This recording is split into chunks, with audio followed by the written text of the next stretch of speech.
প্রিয় লিসেনার্স, এবারের ঘটনাটি আমাদেরকে যিনি পাঠিয়েছেন উনি বাংলাদেশ পুলিশ বাহিনীতে কর্মরত রয়েছেন। ওনার নাম মোহাম্মদ আশিক হাসান। ওনার বাড়ি নাটোরে। পেশাগত ব্যস্ততার কারণে উনি ঘটনা লিখতে খুবই কম সময় পান, তবুও উনি ঘটনাটি লিখেই পাঠিয়েছেন। এই ঘটনাটি উনি ওনার নানির মুখ থেকে শুনেছেন। ঘটনাটি নানির বড় ভাইকে কেন্দ্র করে। ঘটনাটি ঘটেছিল ভোপারা ইউনিয়নে। মূলত এই ইউনিয়নটি আত্রাই উপজেলার ভেতরে, যেটা নওগাঁর একটা উপজেলা। ঘটনাটি যখন ঘটে তখন 70-এর দশকের শেষ দিকে। নানির বয়স তখন 16-17 বছর হবে। তখনও নানির বিয়ে শাদী হয় নাই। নানিরা এক ভাই এক বোন ছিলেন। নানির বড় ভাই ছিলেন। নানির বড় ভাই নানির থেকে 6 বছরের বড় ছিলেন। নানিকে খুব স্নেহ করতেন। নানির বড় ভাইয়ের কিন্তু একটা নেশা ছিল, সেটা হলো মাছ ধরা। এই নেশা এতটাই মারাত্মক ছিল যে ছোটবেলা থেকেই এই মাছ ধরার নেশার কারণে মা বাবার হাতে অনেক মার খেয়েছেন। কিন্তু এই মাছ ধরার ক্ষেত্রে উনি এতটাই বেপরোয়া যে একটা পর্যায়ে এসে পরিবারের বড় যারা আছেন গুরুজন, তারা আর নানির বড় ভাইকে কিছু বলতেন না। উনি সাধারণত ট্যাটা বা কোচ বা ফালা যেটাকে বলে আর কি ওই এলাকাতে, তো সেটা দিয়েই মাছ ধরতেন। সাধারণত কোচ বলতো আর কি ওই এলাকাতে। তো নানির বড় ভাই এক রাতে মাছ ধরতে যাবেন, ওই সময় বাইরে অনেক ঝড় বৃষ্টি শুরু হয়েছে। তখন নানি তার বড় ভাইকে বলছেন যে ভাই, আজকে তুমি মাছ ধরতে যাস না, বাইরে তো অবস্থা ভালো না। তখন নানির বড় ভাই বলছে যে আরে তুই তো জানিস না, ঝড় বৃষ্টির রাতে বিলে আরো বেশি মাছ পাওয়া যায়। আমরা তো এই অপেক্ষায় থাকি কখন ঝড় বৃষ্টি বেশি হবে, আর আমাদের কাছে ঝড় বৃষ্টি কিছুই না। তো নানির বড় ভাই অনেক সাহসী ছিলেন, এটা নানিরও জানা ছিল। তবু নানি বারবার অনুরোধ করলে নানির বড় ভাই বলেন, আচ্ছা ঠিক আছে, যা, তোর কথাই মানলাম, ঝড় বৃষ্টি কমুক তারপর যাব, এখন যাব না। ঝড় বৃষ্টি কমতে কমতে রাত আনুমানিক 11টা-12টার মতো বেঁচে যায়। আর গ্রামে রাত 11টা-12টা ওই সময়ের প্রেক্ষাপটে এটা তো অনেক রাত, এটা বলতেই হবে।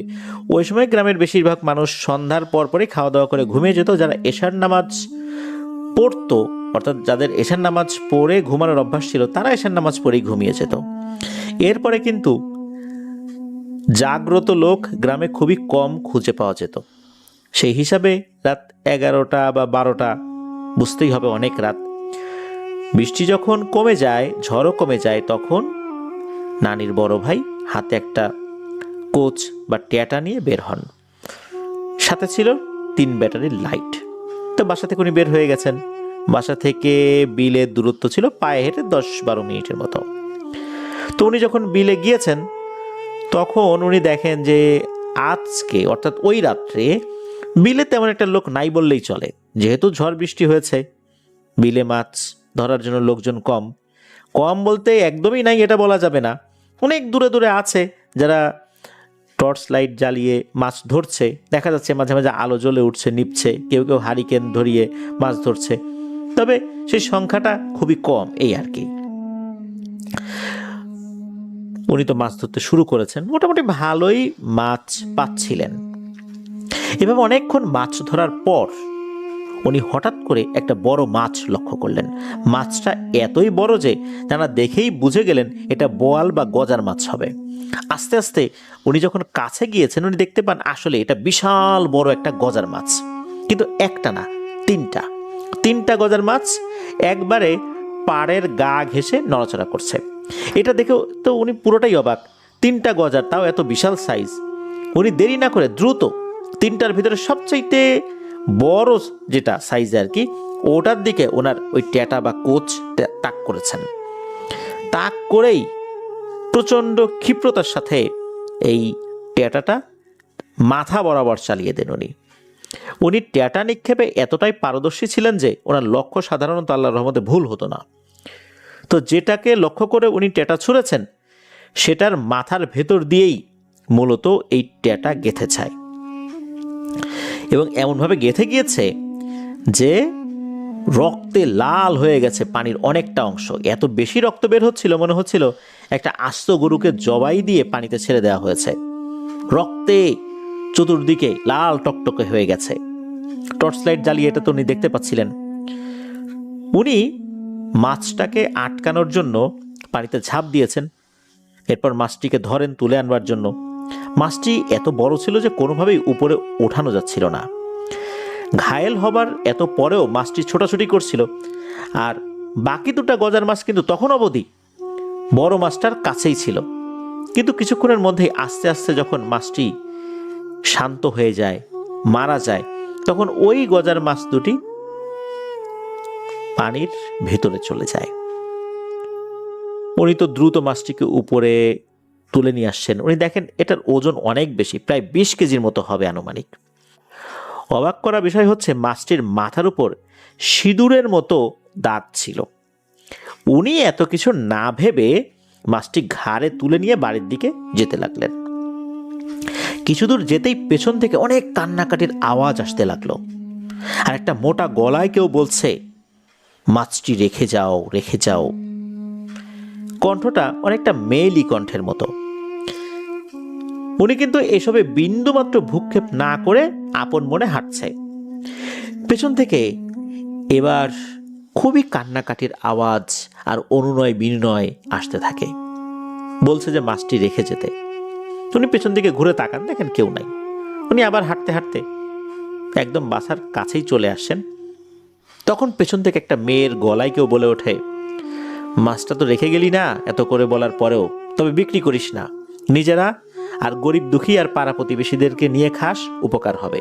তবে যদি বিক্রি করিস তাহলে কিন্তু ক্ষতিগ্রস্ত হবি। উনি সবকিছু শুনে বাসায় চলে আসে। তখন প্রায় ভোর হয়ে গেছে। বাসায় এসে সবাইকে ডাকাডাকি করেন। সবাই দেখে এত বড় মাছ, সবাই তো খুশি। নানির মা বাবা এমনকি আশেপাশের অনেকে এসে ভিড় করেছে এত বড় মাছ দেখতে। খবর যখন চারদিকে চাউর হয়ে যায়, তখন ওই এলাকার মাতবর, যার নাম হলো কামাল শেখ, তার কাছেও খবর যায় যে রমিজ গত রাত্রে অনেক বড় গজার মাছ ধরেছে। অর্থাৎ নানির বড় ভাইয়ের নাম হচ্ছে রমিজ। তো সবাই তো ওনার কাছে চলে আসেন। চলে আসার পর এই মাতবর চাচা উনিও মাছ দেখে অবাক হয়েছেন। তখন এই রমিজ নানাকে বলছেন যে, রমিজ রে, অনেক বড় মাছ ধরছিস, মাছটা বিক্রি করবি নাকি? তখন রমিজ নানা বলেন যে, না, মাছ ধরবো না, অনেক কষ্ট করে ধরছি, বিক্রি করবো না, সবাই মিলে খাবো। মাতবর চাচা তো অনেক জোরাজোরি করতে থাকেন, বিক্রি করতেই হবে, ভালো দাম দেবেন। এদিকে গ্রামের মাতবর, তার কাছে মাছটা যদি একদমই বিক্রি না করা হয়, দাম যাই দিক, তখন সে তো ক্ষিপ্ত হবে, বিভিন্ন ধরনের সমস্যা সৃষ্টি করতে পারে। এই জন্য একটা পর্যায়ে রমিজ নানা রাজি হয়ে যান, মাছটি বিক্রি করে দেন। ওই দিন দুপুর থেকেই রমিজ নানার অনেক জ্বর, এত পরিমাণ জ্বর যে উনি ভুলভাল বলছেন। এলাকার ডাক্তার প্রাথমিকভাবে কিছু ট্রিটমেন্ট দিয়ে যায়, জ্বর একটু কমে গেলেও শরীরে বেশ ব্যথা ছিল। তাই আর ওই রাতে উনি মাছ ধরতে যান নাই। তবে ওই রাত্রে রমিজ নানা ঘুমের মধ্যে একটা স্বপ্ন দেখেন। স্বপ্নে দেখেন দুটো মেয়ে, কিন্তু তাদের মুখ ভালো করে বোঝা যাচ্ছে না, খুব ভারী গলায় বলছে, রমিজ, এটা তুই কি করলি? তোকে এতবার নিষেধ করলাম মাছ নিয়ে যাস না, যাস না, কিন্তু তারপরও তো গেলি, আবার নিষেধ করার পরও মাছটা বিক্রিও করে দিলি। তোর তো অনেক বড় ক্ষতি হয়ে যাবে রে রমিজ। নানার স্বপ্ন ভেঙে যায়। তবে উনি মোটেও ভয় পান না। উনি ভাবেন জ্বর হয়েছে তো এই জন্য উল্টাপাল্টা কিছু দেখছেন। নানা জ্বর কিন্তু কমছিল না, দিন যেতে থাকে এভাবেই। নানা মাছ ধরতে যেতে পারছিলেন না, বাসাতেও তার একদম মন বসছিল না। এমন এক রাতে নানার ঘুমের মধ্যে উনি দুটো লম্বা লম্বা নারী অবয়বের মতো দেখেন। তাদের মুখ ছিল স্বাভাবিক, কিন্তু তাদের পায়ের দিকে ছিল মাছের লেজের মতো, মানে কিছুটা জলপরীদের মতো আর কি। তারা বলছে, রমিজ, বিলে এত মাছ, তুই আসবি না? তাড়াতাড়ি আয়, তাড়াতাড়ি আয়, অনেক বড় বড় গজার মাছ পাবি, আয় আয় আয়। এভাবে বলে তারা মিলিয়ে যায়। তারা বেশ কিছুদিন থেকেই এমন ছোটখাটো স্বপ্ন দেখছিলেন, তাই রমিজ নানা তেমন একটা গুরুত্ব দেন নাই। তবে নানা কিছুটা বুঝতে পেরেছিলেন যে বিষয়গুলো এখন আর স্বাভাবিক পর্যায়ে নাই। তখন নানা তার বোন, অর্থাৎ নানি, যার নাম ছিল হচ্ছে সুফিয়া, তখন বলেন যে সুফিয়া, আমি তো বেশ কিছুদিন যাবত এরকম স্বপ্ন টপ্ন দেখতেছি। তো এটা বলার পর নানা ওই যে শুরু থেকে শেষ অবধি এতদিন তো কাউকে কিছু বলেন নাই, এই বিষয়গুলো খুলে বলেন। এরপর এই সুফিয়া নানি উনিও তার মা বাবাকে বিষয়গুলো বলেন। তবে এই বিষয়গুলো বলতে নিষেধ করেছিলেন, কারণ এই বিষয়গুলো বললে হয়তোবা তাকে আর মাছ ধরতে যেতে দেবেন না। কিন্তু এই বিষয়টা তো বলার দরকার, যদিও বা শুরুর দিকে সুফিয়া নানি কিছুটা গোপন করে রেখেছিলেন। প্রায় 1 মাস পর রমিজ নানা রাতে আবারও মাছ ধরতে গিয়েছেন, এমনকি ভালো মাছও পান। তিনি অনেক মাছ পাওয়ার জন্য বাসায় চলে আসার প্রস্তুতি নেন, যেহেতু অনেক মাছ পেয়েছেন আর কি। তো যখন উনি চলে আসছেন, অর্থাৎ পেছন দিকে ঘুরে আসতে শুরু করেছেন আবার বাড়ির দিকে, বিলের এক সাইডে তখন তিনি পানিতে নড়াচড়ার শব্দ শুনতে পান। রমিজ নানা মনে করেন নিশ্চয়ই বড় মাছ হবে, বিলের কিনারে কম পানিতে সে রয়েছে। নানা তখন দেরি না করে ওই দিকটাতে গিয়ে দেখেন বড় বড় 2টা গজার মাছ। ঠিক ওই দিনে যেমন 3টা দেখেছিলেন, এখন 2টা। এটা দেখে তো নানা বেশ খুশি। নানা দেরি না করে 2টার ভিতরে যেটা একটু বড় বলে মনে হয়েছে ওইটার দিকে তাক করে টেটা দিয়ে আঘাত করেছেন, কিন্তু না, এবার তার লক্ষ্য ভ্রষ্ট হয়েছে। নানা দেখেন যে এগুলোর গায়ে টেটা লাগলো না, এগুলো আর একটু সামনে চলে গেল। নানা আবারও টেটা সংগ্রহ করে আঘাত করলেন, এগুলো আবার একটু সামনের দিকে চলে গেল। নানা কোনোভাবেই আঘাত করতে পারছিলেন না, এতবার আঘাত করা হচ্ছে, এগুলো তো পালিয়ে যাওয়ার কথা, কিন্তু এগুলো পালাচ্ছিল না। এভাবে আস্তে আস্তে বিলের ভিতরের অংশের দিকে ওই মাছগুলো চলে যাচ্ছিল, নানাও চলে যাচ্ছিলেন ওই বিলের ভিতরের অংশের দিকে। তখন নানার ভিতরে একটা খেয়াল আসে যে আরে আমি তো অনেক ভেতরের দিকে চলে এসেছি। তখন নানা বিরক্ত আর রাগ থেকে আর চেষ্টা না করেই যখনই পেছনে ঘুরে আসার জন্য রওনা দিয়েছেন, তখনই পেছন থেকে একটা মেয়ের আওয়াজে কেউ বলে ওঠে, কিরে রমিজ, গজার ধরবি না গজার? নানা অনেক সাহসী আর শক্তিশালী মানুষ হওয়ার পরেও এবারে অনেক ভয় পেয়ে যান, কারণ তখন কিন্তু উনি ডাঙাতে না, অনেকটাই পানির ভেতরে। উনি পিছন দিকে ঘুরে তাকিয়ে দেখেন তার স্বপ্নে দেখা সেই লম্বা 2টো মেয়ে। তাদের মুখটা ছিল কিছুটা মানুষের মতোই, তবে দাঁতগুলো ছিল নাকি অনেক ছোট ছোট, অনেক দাঁত, ছোট ছোট ছোট ছোট অনেক দাঁত।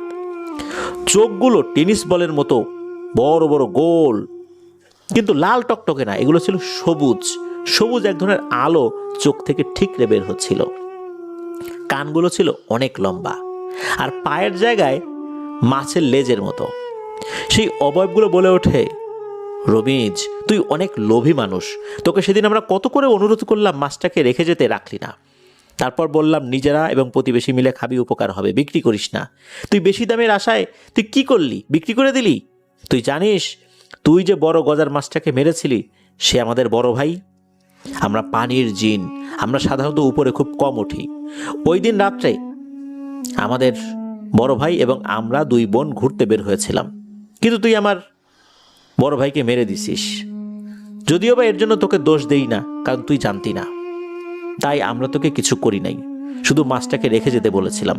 তুই সেটাও বুঝলি না, তোকে বিক্রি করতে নিষেধ করেছিলাম, বলেছিলাম নিজেরা এবং গরিব দুঃখী প্রতিবেশীদেরকে নিয়ে খেতে, তাহলে উপকার হতো, আমার ভাইয়ের সোয়াব হতো। কিন্তু তুই কি করলি, বিক্রি করে দিলি টাকার লোভে। আর এমন একজন লোককে বিক্রি করে দিলি লোকের কাছে, সে লোকটাও বেশি সুবিধার না। এটা তুই ঠিক করিস নাই।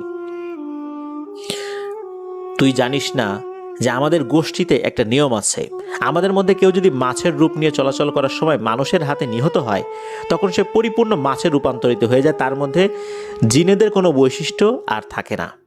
তাদেরকে হালালভাবে কেউ যদি গ্রহণ করে তাতে কোনো ক্ষতি হয় না, অন্যান্য 8-10টা মাছ খেলে যে উপকার হয় সেক্ষেত্রে সেটাও হয়। তবে হ্যাঁ, এটা যদি কেউ বিক্রি করে তাহলে তার ক্ষতি হয়ে যায়, তোর ক্ষতি হবে। তোকে অনেকবার সতর্ক করেছিলাম, তুই লোভের কারণে সবকিছু ভুলে গেছিস। একথা বলেই ওই 2টা মেয়ে রমিজ নানাকে খপ করে চেপে ধরে আর টানতে টানতে হাঁটু পানি থেকে গলা পানিতে নিয়ে যায়। এরপর নানাকে চুবাতে থাকে। এভাবে অনেকবার চুবানোর পর নানাকে তারা হঠাৎ করে ছেড়ে দেয়, মারে না। ভোরবেলা স্থানীয় কিছু জেলে বিলের পাশে বটতলা নামক একটা জায়গা ছিল, সেখানে নানাকে পড়ে থাকতে দেখে, অর্থাৎ নানাকে ওখান থেকে চুবিয়ে তুলে আবার স্থলভাগে রেখে গিয়েছে। ওই লোকগুলোই মূলত নানাকে ধরাধরি করে বাসায় নিয়ে আসে। নানার অবস্থা এতটাই খারাপ ছিল যে নানার পুরো শরীরটা ফ্যাকাশে হয়ে গিয়েছিল, কিন্তু জীবিত ছিলেন উনি। সন্ধ্যার পর নানার জ্ঞান ফেরত আসে, কিন্তু নানার অবস্থা মোটেও ভালো ছিল না, ঠিকমতো কথা বলতে পারছিল না। শুধু সবাইকে একটাই কথা বলছিল যে আমি মরে যাবো রে, কোনো অন্যায় যদি কারো কাছে করে থাকি আমাকে সবাই মাফ করে দিস। নানা এই ঘটনার পর 4 দিন বেঁচে ছিলেন, তারপর উনি মারা যান। নানার শরীর এতটাই দুর্বল হয়ে গিয়েছিলেন যে নানা কিছু খেতে পারতেন না। নানা মৃত্যুর পূর্বে এই ঘটনা অনেকের কাছেই বলে গিয়েছিলেন, যারাই নানাকে দেখতে এসেছিলেন তাদের কাছেই নানা এই ঘটনার পুরো বিবরণ দিয়ে গিয়েছিলেন, যার কারণেই মূলত এই ঘটনাটির পুঙ্খানুপুঙ্খ বিবরণ অনেকেই জানতে পেরেছিল। প্রিয় লিসেনার্স, ঘটনাটি শুনলেন, দেখলেন যে এই ঘটনাটি অন্যান্য মাছ ধরার ঘটনা থেকে কিছুটা হলেও আলাদা। এই কারণে আলাদা যে গজার মাছ ভেবে যে মাছটিকে নানা হত্যা করেন এটি একটা জিন ছিল। তবুও এই জিনের পরিবার অর্থাৎ তার 2 বোন তারা তাকে ক্ষমা করে দিয়েছিলেন, কিন্তু বিক্রি করতে নিষেধ করেছিলেন। নানা যে কোনো কারণেই হোক বিক্রি করে দিয়েছিলেন। যখনই দেখলেন দ্বিগুণ দাম বা বেশি দামের একটা প্রলোভন তাকে দেওয়া হয়েছে, তারপর নানা একটা পর্যায়ে বিক্রি করেই দেন মাতব্বরের কাছে। তারপর তো এই ঘটনা ঘটল। আসলে নানা যদি ওই মাতব্বরকে বলতেন যে আপনার এই মাছ দরকার, ঠিক আছে, এই মাছটা আপনি এমনি নিয়ে যান, আমাদেরকে কিছুটা অংশ দেন আর কিছু গরিব দুঃখীদেরকে দিয়ে দিয়েন, এতে ওই মাতব্বরও খুশি হতো, নানাও ঝামেলা এড়িয়ে যেতে পারতেন। কিন্তু নানা কিন্তু ওই মাতব্বরের টাকার প্রলোভনে ফেসে গিয়েছিলেন, যার কারণে রমিজ নানার সাথে এই ঘটনাটি ঘটেছে। আল্লাহ যদি আমাদেরকে হেফাজত না করেন, আসলে আমরা যতই সতর্ক থাকি আমরা আমাদের নিজেদেরকে হেফাজত করতে পারবো না। সেই ক্ষমতা আল্লাহ আমাদেরকে দেন নাই।